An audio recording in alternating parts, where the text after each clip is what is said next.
The Phoenix Suns scored another win in Portland over the very, very, very shorthanded Portland Trailblazers. Yes, the fourth quarter was a little ugly, but on today's episode of Locked On Suns, why the first half looked so good, the big three getting into a flow, and another change to the rotation. We'll break it all down. Let's go. You are Locked On Suns, your daily Phoenix Suns podcast. Part of the Locked On Podcast Network, your team every day.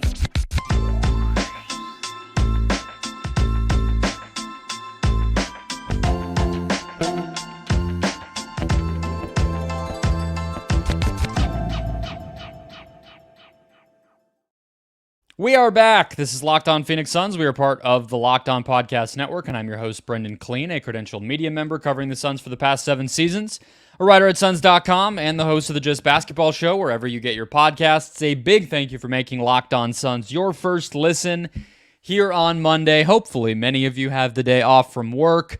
If you don't, well, thank you for spending your day at work with us, wherever you're finding the show, though. Please hit follow or subscribe. We're free and available everywhere, including YouTube. So if you hit that button, you get a new show in your feed every single Monday through Friday, where you can become an everydayer and get locked onto the Suns right along with me from now through next July, this upcoming July, the end of the season and beyond. We are brought to you today by Jase Medical. Empower yourself when you purchase a Jase case, providing you with the personal supply of 5 antibiotics that treats 50-plus infections. Get yours today at jasemedical.com and use the code LOCKEDON to get $20 off your order. That's jasemedical.com. Brendon Dueñas is here, as he is every single Monday, to break down the Suns' 127-116 victory over the Portland Trailblazers.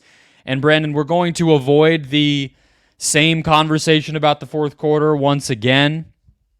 I was plenty frustrated myself watching it. I'm sure Suns fans were too, but the first half they scored 71 points. What stuck out to you about the good part of this game when they were really, really rolling?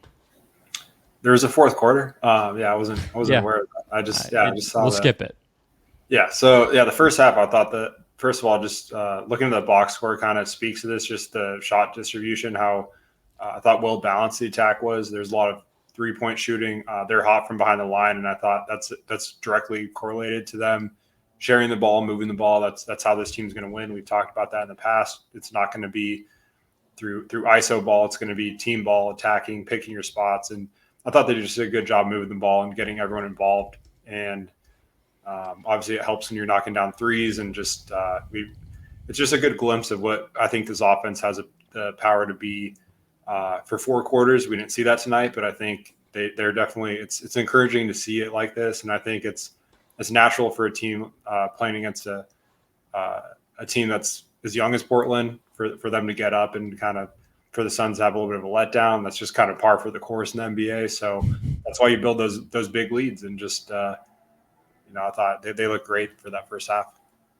I thought you were going to say par for the course for the Suns, which is why I started to laugh, because it kind of is. But yeah, that too. Yeah, I mean, look, I think once I realized that Simons was going to play in this game for Portland, I was like, okay, it's not going to be a complete walkover game, because he's good enough. Obviously, Scoot played. He was productive. He wasn't very efficient, had some turnovers, some head-scratching turnovers, but those two guys... And Reith has killed the Suns. So I know it feels like, okay, they had 8 guys and the Suns let 2 of their rookies who have been awful most of the year go off a little bit in Murray and Rupert off the bench. But this game from a Suns standpoint, and we'll get more into the big three side of it in the next segment, but it really felt like that Pistons preseason game, the one that these guys played together to me. From a pace standpoint, from just a connectivity standpoint, it goes a long way for this team when obviously, even though they're still getting things figured out in terms of who's going to initiate and when and how and running sets, not running sets, all that stuff, when you're able to just kind of push the ball, push the tempo, have a quick trigger, like that solves a lot of those problems with the talent that they have. And I think that was what was so exciting back when we first saw it in preseason. It's taken a while. There's been moments, obviously, even during this stretch when Beal's finally been back where they've done that too, but tonight was a great example of it. And another game where they had a lot of efficiency coming off of pushing the ball after missed shots, not even just turnovers. And if they can emphasize that and get those hit-ahead passes and be comfortable with multiple guys handling the ball and not turn it over on some of those and outlet passes and things like that, they can get such easy offense just out of playing fast, like you're saying. And I honestly think, even though the fourth quarter went the way that it did, I feel like if the Blazers didn't have that random hot shooting first half, this game probably doesn't even have to get into the fourth quarter. And maybe the Suns are just resting their guys. But Duop Reith and Chris Murray, I guess, kept them in it. But yeah, this was everything you wanted to see from an offensive standpoint. And I would even say defensive outside of those threes. Yeah, for sure. And I think that's just kind of, that comes with the pace of play. Like sometimes you're going to invite it to be more of an offensive minded game and open up those transitions for the other team when you play like that. So it goes both ways. And it kind of speaks to what I've been saying all season long, is like, lean into being an offensive team. That's your identity. Like, push the pace, beat teams, because that's how you're going to beat teams, is with your offensive firepower. And obviously getting key stops is huge. But I thought tonight they kind of showed that when the pace does pick up, they're going to need to close out better and rotate better defensively, because that comes with the fast pace. So I think, a young team like Portland, they can get hot, make threes. They made 20 out of 42. That's nearly 50%. So that's that alone is alarming, but at the same time, it comes with the territory of playing with that faster pace. So I think if they could try to find more of a balance of continuing to like have that offensive firepower going in the fourth quarter, where they're not getting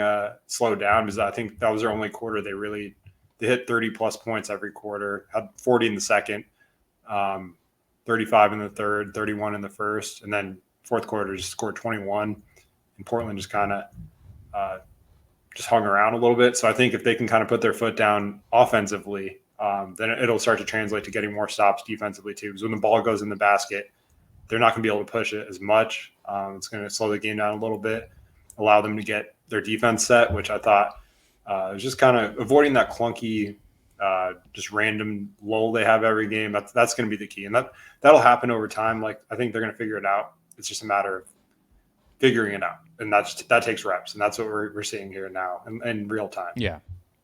Yeah. And I mean, look, I think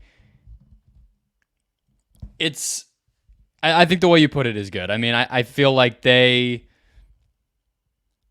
Booker said it best, I think, post-game, right? Aggressive. That was kind of the only real quibble that he had with the fourth quarter, is that they just kind of take their foot off the gas a little bit. You can see them just sort of, I mean, even Eddie Johnson was saying it on the broadcast too, like, it almost feels like when like the Falcons in the Super Bowl when they were up 28-3, right? Where it's like, okay, the game's not over, like, just keep going. Like, there's no reason to not treat this like another quarter where you can score 30 and then you could rest, and I think that's going to be apparently a little bit of a lesson to be learned. But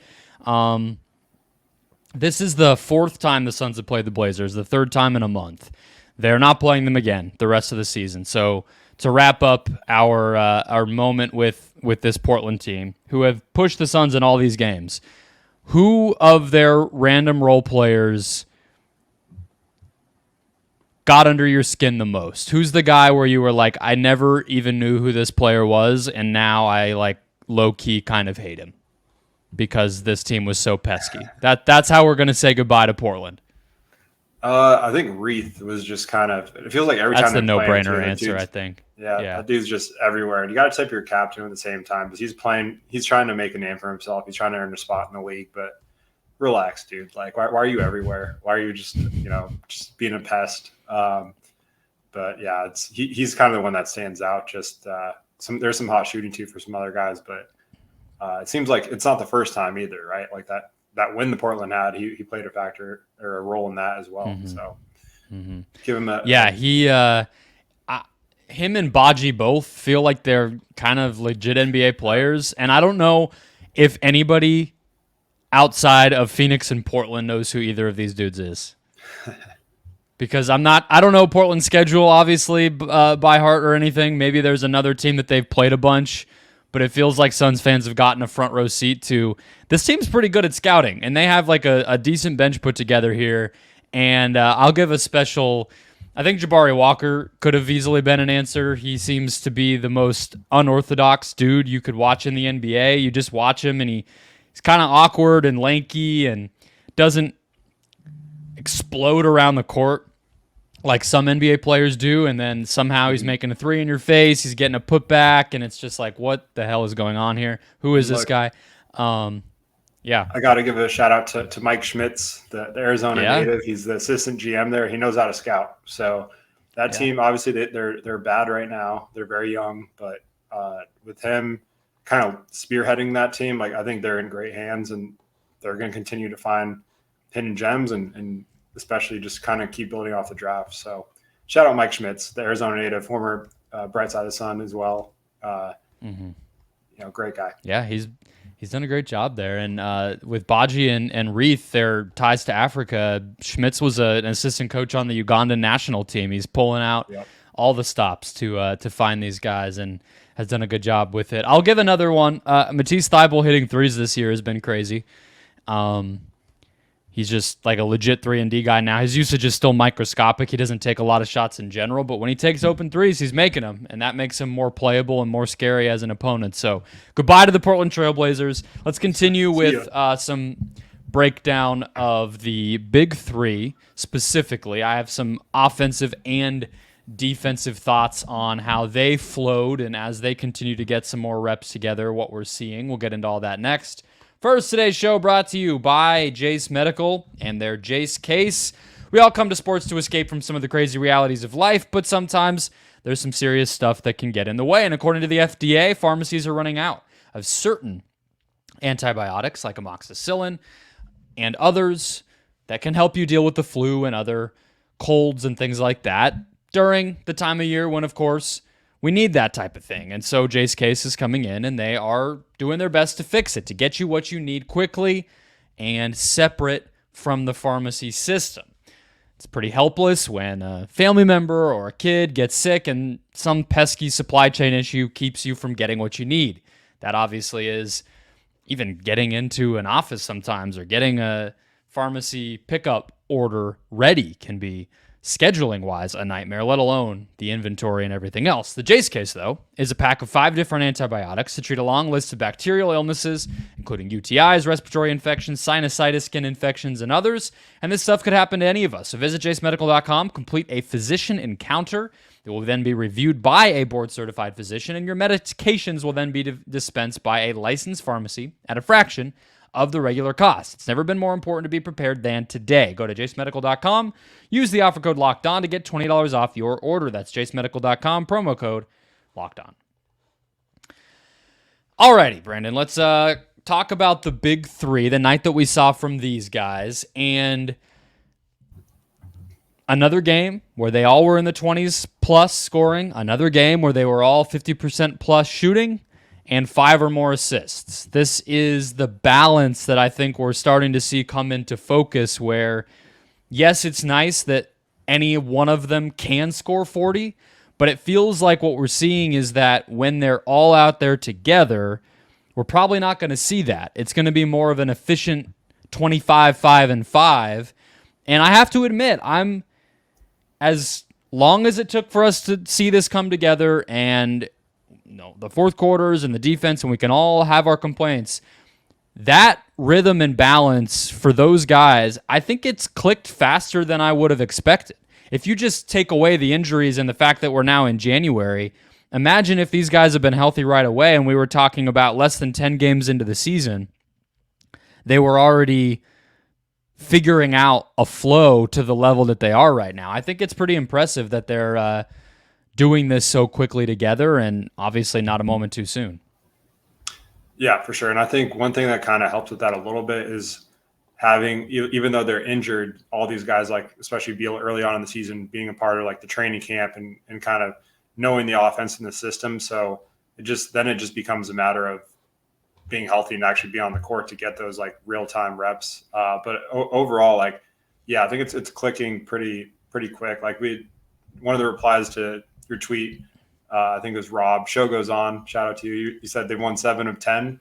It doesn't really feel like that, right? Like they're starting to, yeah. So especially after those 2 tough losses back to back, but I think kind of zooming out a little bit, like there's obviously a lot to still be concerned about with this team long term, especially from a playoff dynamic. But I think offensively they're definitely figuring it out, and it's never, growth is never going to be linear. It's never going to be like, oh, they figured it out. Like it's 48 minutes of just dominance on both ends. Like there's going to be some nights, especially against bad teams like the Blazers, where they kind of thought, like you said earlier, they're just going to coast in the fourth quarter. We're just going to be sitting on the bench. Like, this game's over.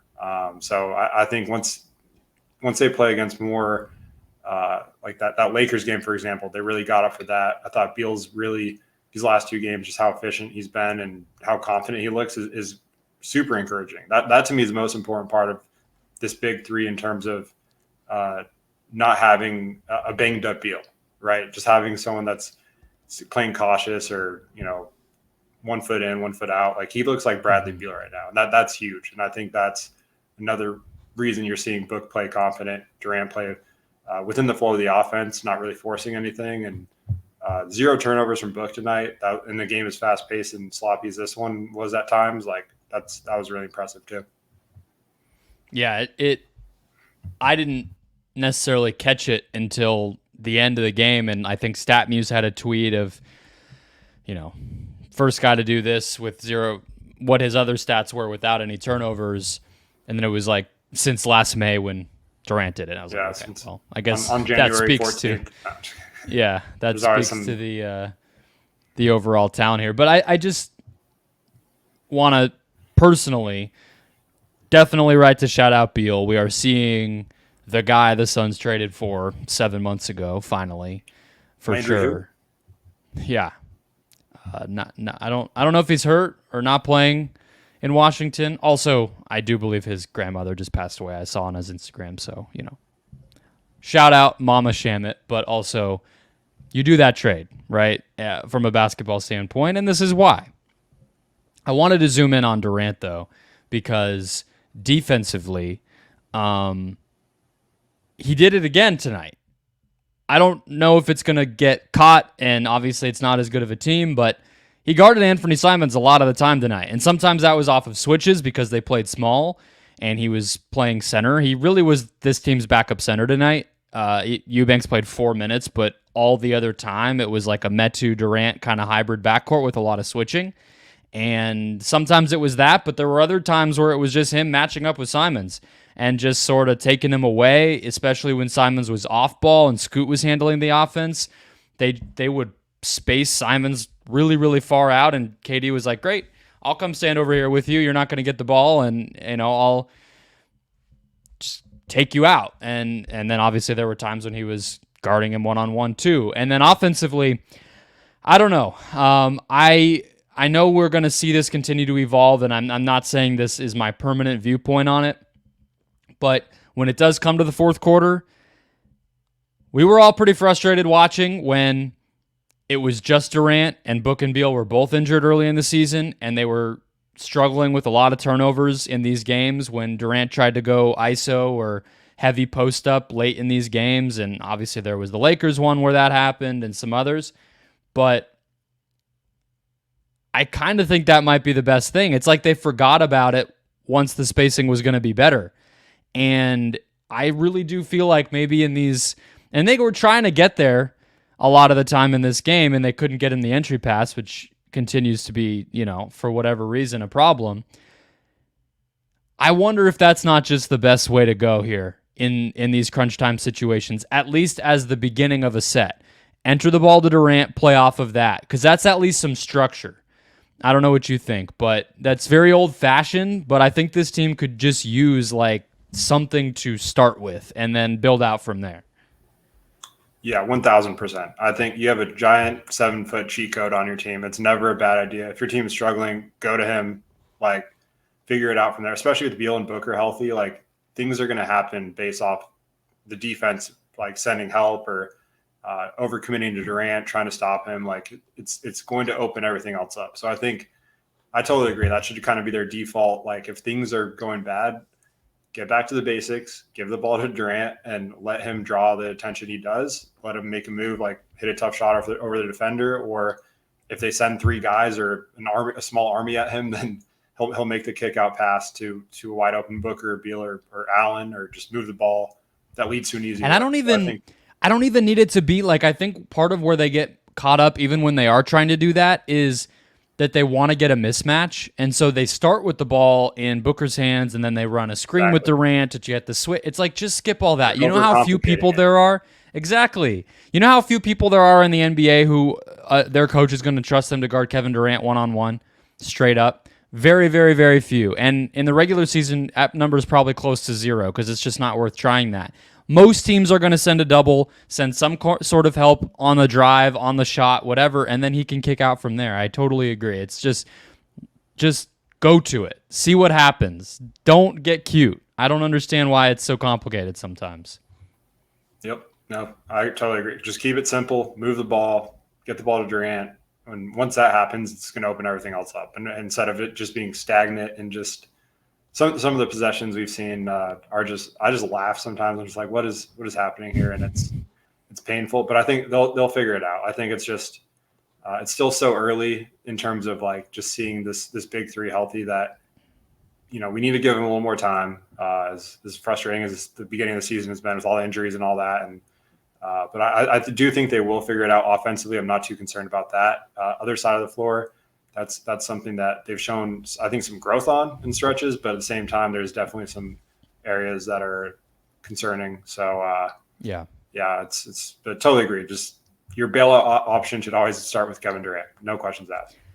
Well, let's get to one of the guys who I think can potentially be part of that solution on the defensive end, and somebody that the Suns continue to show us with their rotation decisions that they know they need, and that's Keita Bates-Diop. We'll start with him next. First, today's show brought to you by the FanDuel Sportsbook. The NFL season is wrapping up slowly but surely with the postseason going on, but the offers are staying hot at FanDuel, America's #1 sportsbook. Right now, new customers get $150 in bonus bets guaranteed when you place a $5 bet. That's $150 in bonus bets, win or lose. Sometimes FanDuel makes you actually, succeed, achieve for your money. In this case, they're just giving it right to you. $150 in bonus bets, win or lose. I'm looking at the Monday afternoon, in the case of the Buffalo game, odds for the NFL playoffs. We have the Bills in that game, 500 and minus 550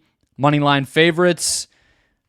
Eagles-Bucks feels too tough. I mean, I wouldn't dare recommend that to you, but that Buffalo game feels like a nice little place to start. You don't have to win to get the bonus bets, but obviously it feels better when you do. So try there, maybe start there. NBA games, of course, going on throughout Monday for MLK Day as well. Do it all at FanDuel with live same-game parlays, new bets in the Explore tab, and more. That's FanDuel.com/LockedOn, and make your first bet a layup. FanDuel, official partner of the NFL and the NBA. All right, Brandon, let's close it out. I want to talk about Keita Bates-Diop. We'll circle back to another thing on the Big Three from a box score standpoint before we wrap, but if we're going to do a quick bench mob vibe check where we look at the rotation here, it was another shakeup tonight. Okogie was supposed to check in the first half and wasn't able to get in the game, and then only ended up playing 7 minutes in the second half. Maybe it would have been closer to 10 or 12. Small role for him. That's about the range he's been in. But Bol was hurt tonight, so we didn't see him. Still haven't seen Nasir Little actually get on the court since getting back from the knee. And as I mentioned, with Bol out, with Eubanks still not really in the rotation, they went small from the backup center spot. But Bates-Diop played 13 minutes as one of really the only 8 guys to play. He's been playing for intermittently lately with Little out and everything else, but I just think Frank Vogel knows that as the roster currently stands, unless they were to make another move, they need Bates-Diop to work out. And I do think his defense tends to be pretty good most of the time he's in these games. And if he can crash the offensive glass, take shots when they're there, get the 3 assists. We're working our way toward him being more playable and maybe working his way back into, a clear-cut rotation spot, more minutes. Do they try starting him? But I think at least we've seen him establish a floor where he's not in danger of getting benched again. Does that feel like a step we're seeing? Does that feel like a box we're seeing him check? Look, man, I don't know. This bench mob stock market is just as up and down as it's more up and down than the economy. Like it's just crazy. Like it just changes every game. It feels like. But I agree that Bates Diop, his prototype, like what he's supposed to bring you and what he showed a little bit tonight is like something they're going to need. So especially as long as Little's out, and Okogie just, we see him look great at times and then kind of disappear and just he can't guard up as much as Bates Diop can as far as like just the size and wingspan that he brings. But yeah, I think there's definitely a need for him. Who would have known that a bowl injury report would just hurt so bad at this point? Because I really do think he's also making a case to be a fixture in the rotation too. So I think when you add those two, if Bull was healthy, I don't think Metu plays tonight, right? That was kind of the thing tonight. Exactly. So I think, Vogel keeps saying he wants, and I believe him that he wants to like get this rotation narrowed down and consistent, but it's hard with even just one guy missing and just not knowing the production you're going to get. So I've said this before. It's just, you never know what you're going to get from the bench unit, and could be viewed as a good thing or a bad thing, depending on how they perform. But I think they have a lot of guys that are capable. Bates Diop, though, as far as like just being that wing with how the roster stands, they definitely that's their weakest position in terms of just having that 3-and-D like prototype wing. And if he's active on the glass and playing hard defensively, he's going to get minutes. I mean, the thing is, he's 6'8", right? Like there's some it's not replicable. You can't make Nasir Little bigger. You can't make Josh Okogie bigger. So you gotta try it, and maybe that changes with the deadline if they're able to get even just some veteran wing that's close to that in size. I think that player would get these minutes, but unless that changes, unless they do find that player, the best they can do is keep rolling with KBD. And I'm not trying to build him up to be something that he hasn't been, but I do think if you really watch when that guy's out there, rotation-wise, defensively, he makes the fewest mistakes of any of the young guys between Little and Metu and himself, and I would even include Bol in that. And we know with Bol, he's kind of not really in the same class as a Bates Diop, but just for the sake of talking about him, he is hard to fit on this roster because in like a playoff-type setting, if we're fast-forwarding there, because obviously Vogel wants him to play the 4, right? So Eubanks is small and doesn't seem to have his trust. There's only so many minutes Nurkic can play. Durant's not really a 5. So that's where I bump up against, even though I guess that's probably a little unfair to Bull. He just proved he can be in a like playoff a rotation of a playoff team. I should give him some credit for that, but I guess I'm already getting a little ahead of myself, just kind of like, well, what's the lineup he's in a best case scenario in the playoffs? But, we have a long way to go. The other thing I wanted to hit on, Brandon, is for our box score oddity tonight, the 3-point shooting. And I kind of intentionally skipped it from the standpoint of the big 3 we were talking about, but each of them took at least 5 threes. And Beal referenced this after the Lakers game, that it has been a pretty big adjustment for him to just let those fly rather than kind of trying to work things inside and massage the defense and whatever, but to just take it when it's open. But they all need to have that mentality, and I think tonight was a great example. Yeah, for sure. There's some games where their shot portfolio is just not as diverse as it needs to be, where you'll see like Durant attempt like 1-3 or Beal taking 1 or 2. Like that needs to be like 4 or 5 at least, I think, for all those guys. So and just to keep the defense honest and when those guys see 1-3 go down, their confidence kind of goes up when they'll let them fly. So I think, when Beal's playing confident offensively and knocking down threes, especially in the corners and up top, just along with his ability to attack the rim too, like it just really adds another layer to the offense that I think is why we were all so high on them coming into the season, right? Is just having three level scorers in terms of Beal, Booker, and Durant, and then you surround those guys with some shooters, and you could really put up some big numbers. So I think I've been pushing for it. I know you have to just shoot the three more, like all of you, please. Even like I'm not saying to force it, but just I think. I'll say to force it. I mean, because look, like I've said this about Booker before. If he's not taking and making the pull-up three tonight, he didn't really have to. I think we know by now he's not going to be a guy who is, I don't know, who's a good example of a guard who, like, prime James Harden, right? Driving to the basket 100 times a game and, initiating contact, finishing through contact, getting to the free throw line. That's not Booker's game. So if that's not going to be his game, he's not the best of the best of the best passers like Trae Young or something. Okay, so then what does he have to do? He has to take and make pull-up threes. So I think for him, 5-6 a game with how much he's kind of handling the point guard duties, probably reasonable. I think same for Durant. Beal, to me, it's like get 7 or 8 up a game. And then for Allen and Gordon, I'm saying like something to shoot for. I'm not saying this is going to happen every night because I'm getting to a pretty high number. But even in this game, they were at 28. And that felt pretty good to all of us watching. The Blazers took 42, and their best players took 21 combined, right? So that's kind of what you need to be targeting. And so to finish it out, like I would say Gordon and Allen should be aiming to get as close to 10 up a game as they can. And if all those guys did that, you're talking about 35 between your kind of 5 best scorers. That's probably where it needs to be because the rest of this roster is not really taking them, so that like this is probably like kind of a floor of what it should look like in my opinion. Go even harder, force them. If it's called forcing them, then I'm saying force them. Yeah, and I think a lot of that too has to do with how their offense is looking. Like if they're stagnant, they're not going to generate a lot of threes. So it comes down to they're going to be playing better basketball if they're attempting more threes just naturally. So I think. They should be flirting with 30, 35 attempts every game. It's not like they don't have shooters. Like they have dudes that can let it fly. So I think they just need to like lean into that and really just, especially with Book, like whenever he sees one go in too early, like those are when like he's in one of those zones. I feel like Durant's the same way. Like Durant's always in a zone, but.